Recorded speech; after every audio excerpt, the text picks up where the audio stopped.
हे WhatsApp everyone, मेरा नाम है अमन और इन्फॉर्मेशन सेंटर में आपका स्वागत है। आज का जो वीडियो है वो है हमारी 100 डे सीरीज़ का डे 39 वीडियो। जी हाँ, हमने 38 वीडियो सक्सेसफुली कवर कर लिए हैं। और अगर आप नहीं जानते कि 100 डे सीरीज़ क्या है तो मैं आपको बता दूं कि हमारे चैनल पर एक 100 डे सीरीज़ चलती है जिसके हर वीडियो में हम देखते हैं 10 नए वर्ड्स उनकी हिंदी मीनिंग के साथ और उनके 2 एग्जाम्पल्स। सो अगर आपने पिछले वीडियो नहीं देखे तो आप प्लेलिस्ट में जाकर देख सकते हैं वो सारे वीडियोस। और एक और बात मैं आपको बता दूं कि अगर आपको इंग्लिश सीखनी है तो सबसे पहले आपको वोकैबुलरी अपनी स्ट्रॉन्ग रखनी होगी। आपको बहुत कुछ सीखना पड़ेगा, ग्रामर वगैरह, लेकिन जब आपको बात करते टाइम वर्ड्स ही नहीं होंगे बोलने के लिए, आपको कहाँ पर कौन सा वर्ड यूज़ करना है ये आपको नहीं पता होगा तो आपकी इंग्लिश कंप्लीट नहीं हो पाएगी। आई मीन आपका सेंटेंस कंप्लीट नहीं हो पाएगा, आप बात नहीं कर पाएंगे। सो आपकी वोकैबुलरी स्ट्रॉन्ग होगी जब आप डेली नए नए वर्ड सुनेंगे। और ये सीरीज उसी के लिए है, आपको हर वीडियो में 10 नए वर्ड्स देखने को मिलेंगे। अगर मैं आपको 50 वर्ड एक साथ सुना दूँ तो आपको 2 या 3 वर्ड से याद रहेंगे, लेकिन जब आप 10 वर्ड सुनेंगे, उनके हिंदी मीनिंग सुनेंगे और उसके साथ साथ उनके 2 एग्जाम्पल भी सुनेंगे तो वो वर्ड आपके दिमाग में बैठ जाएगा। और जब भी आप किसी से बात करेंगे, नॉर्मल बोलचाल किसी से भी बात करेंगे इंग्लिश वगैरह में या हिंदी में भी, तो आपके दिमाग में वर्ड्स खुद ही आ जाएंगे और आपको पता भी नहीं चलेगा कि ये वर्ड्स कहाँ से आ रहे हैं मेरे दिमाग में। सो इस सीरीज़ के वीडियोस आप मिस नहीं कीजिए अगर आपको इंग्लिश सीखने में इंटरेस्ट है तो अब चलिए देखते हैं कौन से आज के वो 10 words. Let's get started. Okay, so जो आज का सबसे पहला वर्ड है वो है हर्ल, HURL, हर्ल, जिसका मतलब होता है ज़ोर से या फिर गुस्से से फेंकना। जैसे कि आपका कभी मूड बहुत ख़राब है या फिर आप गुस्से में हैं तो आप किसी चीज़ को फेंक देते हैं या फिर पटक देते हैं तो उसे हम हर्ल कहते हैं। या फिर जैसे कि आप किसी को कुछ फेंक के मारते हैं गुस्से में, उसे भी हम हर्ल कहते हैं। और इसकी एक और मीनिंग है जो है ज़ोर से चिल्लाना। ज़ोर से चिल्लाना यानी गुस्से में किसी को बहुत ज़ोर से चिल्लाना या फिर डांटना या बुरा भला कहना। एक एग्जांपल देखते हैं इसका। I will hurl you out of the company if you dare to say the secret. I will hurl you out of the company if you dare to say the secret. यानी अगर तुमने secret को बोलने की हिम्मत की या फिर बोलने की कोशिश की तो मैं तुम्हें कंपनी से निकाल दूंगा। यहाँ पर है कंपनी से निकाल दूंगा, यानी गुस्से से वो उसको बोल रहा है कि मैं तुम्हें कंपनी से निकाल दूंगा, या फिर हम बोल सकते हैं कंपनी से फेंक दूंगा। इसलिए यहाँ पर हमने हर्ल वर्ड यूज़ किया है। एक और एग्जाम्पल है इसका। Youths hurl the stones at the soldiers. Youths hurled the stones, HURLED, hurls the stones at the soldiers। यानी जो यूथ थे, नौजवान थे, उन्होंने सोल्जर्स पर पत्थर फेंक के, गुस्से में उन पर पत्थर फेंके। Youths hurled the stones at the soldiers। Next word है आज का लीथल, LETHAL, लीथल, जिसका मतलब होता है घातक, जानलेवा या फिर नाशकारी। Example, a hammer can be a lethal weapon. A hammer can be a lethal weapon, जिसका मतलब है एक हथौड़ा एक घातक हथियार हो सकता है या फिर घातक हथियार साबित हो सकता है। A hammer can be a lethal weapon। एक और एग्जांपल है इसका। All the knives are absolutely lethal। All the knives are absolutely lethal, यानी जितने भी यहाँ पर चाकू है सारे चाकू बहुत ही जानलेवा या फिर घातक है। लीथल वर्ड का यूज़ बहुत जगह किया जाता है, जैसे लीथल वेपन हो गया, लीथल पॉइजन, लीथल केमिकल, इस तरीके से हम इस वर्ड का यूज़ कर सकते हैं जानलेवा या फिर घातक के सेंस में।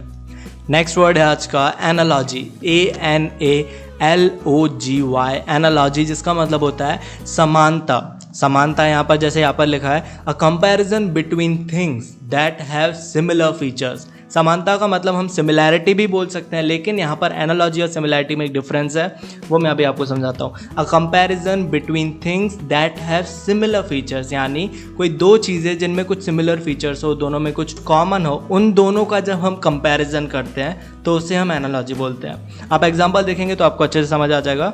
एक एग्जाम्पल है, no analogy exist between them. No analogy exist between them, यानी उनके बीच कोई समानता नहीं थी, उनमें कोई भी सिमिलर फीचर्स नहीं थे। या फिर इसका जो दूसरा एग्जांपल है उससे आपको बहुत अच्छे से समझ आ जाएगा। The teacher told N analogy between the heart and a pump. The teacher told N analogy between the heart and a pump, यानी जो टीचर है उन्होंने हार्ट और एक पंप में समानता बताई। हार्ट जैसे कि जो ब्लड पंप करता है और पंप जैसे हम बोल सकते हैं वाटर पंप, वो भी पानी को पंप करता है। सो दोनों में एक सिमिलैरिटी हो गई यहाँ पर। और उन दोनों के बीच में जो कंपैरिजन बता रहा है जो टीचर, उसके लिए हमने वर्ड यूज़ किया analogy. The teacher told N analogy between the heart and a pump. मेरे ख्याल से अब आपको समझ में आ चुका होगा। सो चलते हैं नेक्स्ट वर्ड की तरफ जो है ज्यूरिसडिक्शन, JURISDICTION, ज्यूरिसडिक्शन, जिसका मतलब है अधिकार या फिर अधिकार क्षेत्र। बेसिकली ये वर्ड ज़्यादातर यूज़ होता है कोर्ट कचहरी में। जैसे कि आप कोई केस लेकर जाते हैं कोर्ट के पास, तो उनके पास अगर अधिकार क्षेत्र होगा उस मामले में हाथ डालने का, उस केस को सॉल्व करने का अधिकार होगा, तो ही वो उस केस को लेंगे। ज्यूरिसडिक्शन का मतलब यही है, अधिकार या फिर अधिकार क्षेत्र। एग्जाम्पल देखेंगे, the court has no jurisdiction in this case.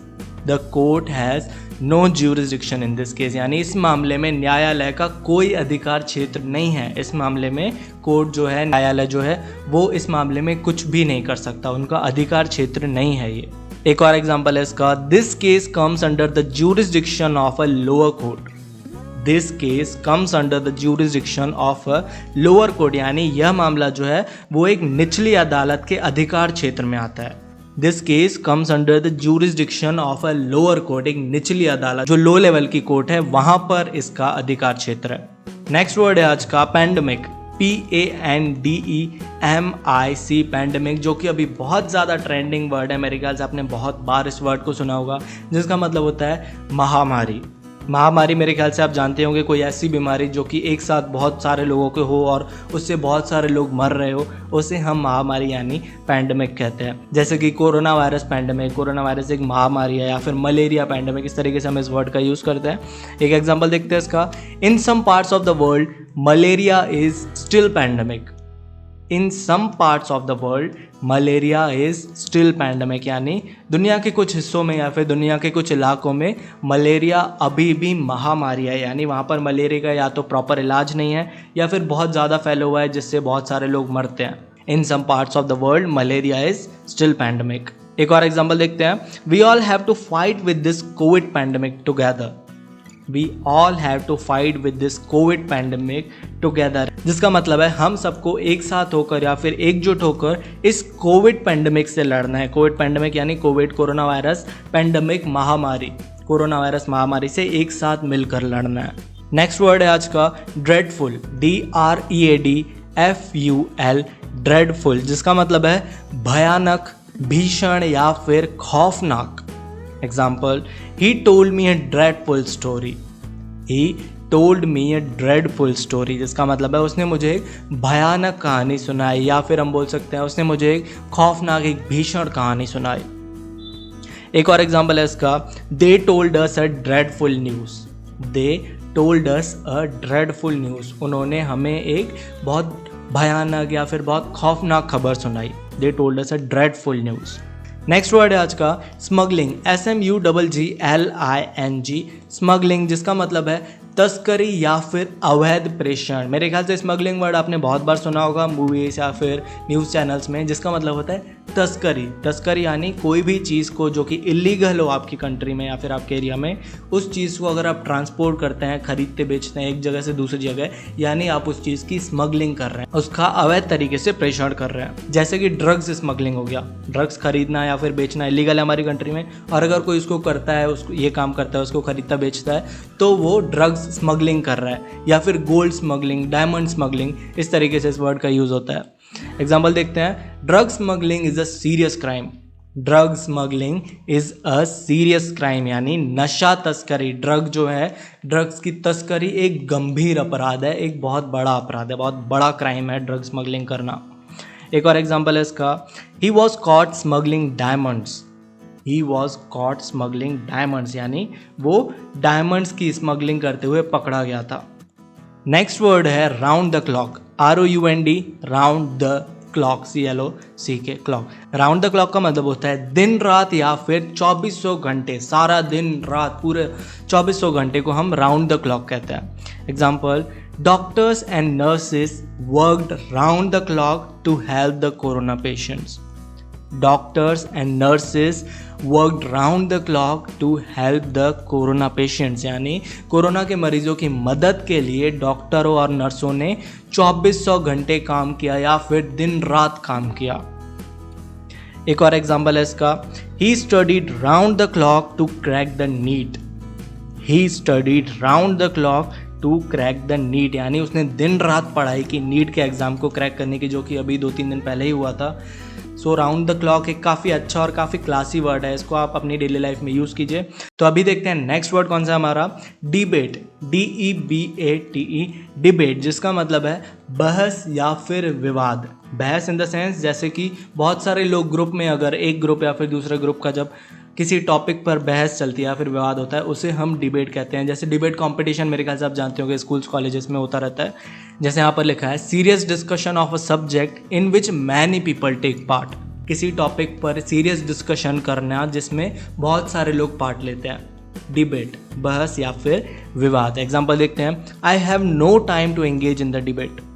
I have no time to engage in the debate, जिसका मतलब है मेरे पास बहस में शामिल होने का कोई समय नहीं है। I have no time to engage in the debate. एक और एग्जाम्पल है इसका, she won the debate in her school. She won the debate in her school, यानी उसके स्कूल में जो डिबेट हुआ था वो उसे जीत गई। जो बहस या फिर विवाद, जो कंपटीशन हम बोलते हैं डिबेट कंपटीशन, वो कंपटीशन वो जीत गई। सो चलते हैं आज के हमारे लास्ट वर्ड की तरफ, जो है वाव, VOW, वाव, WOW वाला वाव नहीं, वाव वो वाला वाव नहीं, VOW वाव, जिसका मतलब है संकल्प, शपथ या फिर वचन। Example, he took a vow to abstain from alcohol. He took a vow to abstain from alcohol, जिसका मतलब है उसने शराब बंद करने का संकल्प लिया या फिर उसने शराब बंद करने की शपथ खाई या फिर उसने वचन दिया कि वो शराब बंद करेगा। ही took a vow to abstain from alcohol. एक और एग्जाम्पल है इसका, ही had broken his vow of honesty. He had broken his vow of honesty, यानी उसने जो ईमानदारी का संकल्प लिया था या वचन दिया था ईमानदारी का, उसने उसे उस वचन को तोड़ दिया। He had broken his vow of honesty. So चलिए एक बार सारे वर्ड्स को हम रिवाइज कर लेते हैं। सबसे पहला वर्ड है हर्ल, HURL, हर्ल, जिसका मतलब है जोर से चिल्लाना या फिर हमने देखा था जोर से किसी चीज़ को फेंकना। नेक्स्ट है लीथल, LETHAL, लीथल, जिसका मतलब है घातक या फिर जानलेवा। एनालॉजी, ANALOGY, एनालॉजी, जिसका मतलब था समान, कोई दो चीज़ों में जो सिमिलैरिटी हो उसमें जो हम कंपैरिजन करते हैं उसे हम एनालॉजी कहते हैं। ज्यूरिसडिक्शन, JURISDICTION, ज्यूरिसडिक्शन, इसका मतलब था अधिकार या फिर अधिकार क्षेत्र। पैंडेमिक, पैंडेमिक का मतलब है महामारी, मेरे ख्याल से आप जानते होंगे इसके बारे में। ड्रेडफुल, DREADFUL, ड्रेडफुल, जिसका मतलब है भयानक या फिर भीषण। स्मगलिंग, SMUGGLING, स्मगलिंग, जिसका मतलब है तस्करी या फिर इलीगल तरीके से किसी चीज़ का व्यापार करना। Round the clock, ROUND the clock, round the clock, यानी दिन रात या फिर 2400 घंटे। डिबेट, DEBAT, डिबेट, यानी बहस या फिर विवाद। और लास्ट वर्ड है आज का वाव, VOW, वाव, जिसका मतलब है संकल्प, शपथ या फिर वचन। सो ये वीडियो यहीं तक था। आई होप ये वीडियो आपको अच्छा लगा होगा। अगर आपने इस वीडियो से कुछ भी नया सीखा हो तो वीडियो को लाइक ज़रूर कर दीजिएगा और कमेंट में बताइए कि ये वीडियो आपको कैसा लगा। और अगर आप इस चैनल पर पहली बार आए हैं तो चैनल को सब्सक्राइब भी कर दीजिएगा। सो मिलते हैं हमारे अगले वीडियो में। Bye, take care.